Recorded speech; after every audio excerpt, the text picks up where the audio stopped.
হজরত ইমাম আজম রহমতুল্লাহ আলাইহির সাথে এক নাস্তিক পণ্ডিতের বিতর্ক।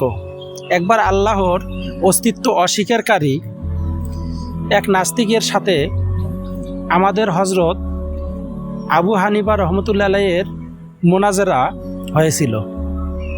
মোনাজারার বিষয় ছিল পৃথিবীর কোনো সৃষ্টিকর্তা আছে কি না। এত বড় ইমামের সাথে এই গুরুত্বপূর্ণ বিষয়ে মোনাজারা দেখার জন্য অসংখ্য লোক যথাসময়ে মোনাজারার স্থানে সমাবেত হয়ে গেল।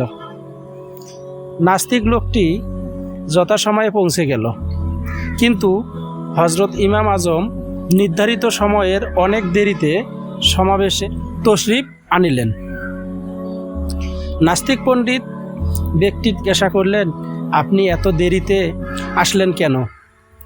তিনি বললেন, জঙ্গলে দিয়ে আসার সময় এক অদ্ভুত ঘটনা চোখে পড়ল। সেটা দেখে আমি আশ্চর্য হয়ে সেখানে থমকে দাঁড়িয়েছিলাম। ঘটনাটি হলো, নদীর কিনারে একটি বৃক্ষ ছিল। দেখতে দেখতে সেই বৃক্ষ নিজেই কেটে এরপর নিজেই তক্তায় পরিণত হলো। অতঃপর সেই তক্তাগুলো নিজেরাই একটি নৌকা হয়ে গেল এবং সেই নৌকা নিজেই নদীতে নেমে গেল এবং নিজেই নদীর এপার থেকে ওপারে যাত্রী আনা নেওয়া করতে লাগলো এবং নিজেরাই প্রত্যেক যাত্রীর থেকে ভাড়া আদায় করতেছিল। এই দৃশ্যটি দেখতে গিয়ে আমার দেরি হয়ে গেল। নাস্তিক পণ্ডিত এটা শুনে অট্টহাসি দিল এবং বলল, আপনার মতো একজন বুজুর্গ ইমামের পক্ষে এরকম জঘন্য মিথ্যা বলা খুবই আশ্চর্যের ব্যাপার।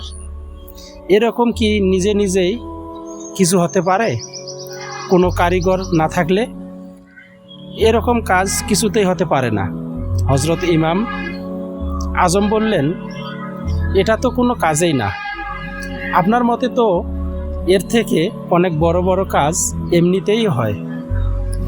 এ পৃথিবী, এ আসমান, এ চাঁদ, এ সূর্য, তারকারাশি, বাগানসমূহ, বড় রং বেরঙের এর নানা রকম ফুল, সুমিষ্ট ফল, এ পাহাড় পর্বত, জীবজন্তু, মানব দানব, সব কিছু কোনো না কোনো সৃষ্টিকর্তা ব্যতীত এমনিতেই হয়ে গেছে। যদি একটি নৌকা কোনো কারিগর ছাড়া এমনিতেই তৈরি হয়ে যাওয়াটা মিথ্যা হয়, তাহলে সমস্ত পৃথিবীটা সৃষ্টিকর্তা ব্যতীত নিজে নিজেই তৈরি হয়ে যাওয়াটা ডাহা মিথ্যা ছাড়া আর কি হতে পারে?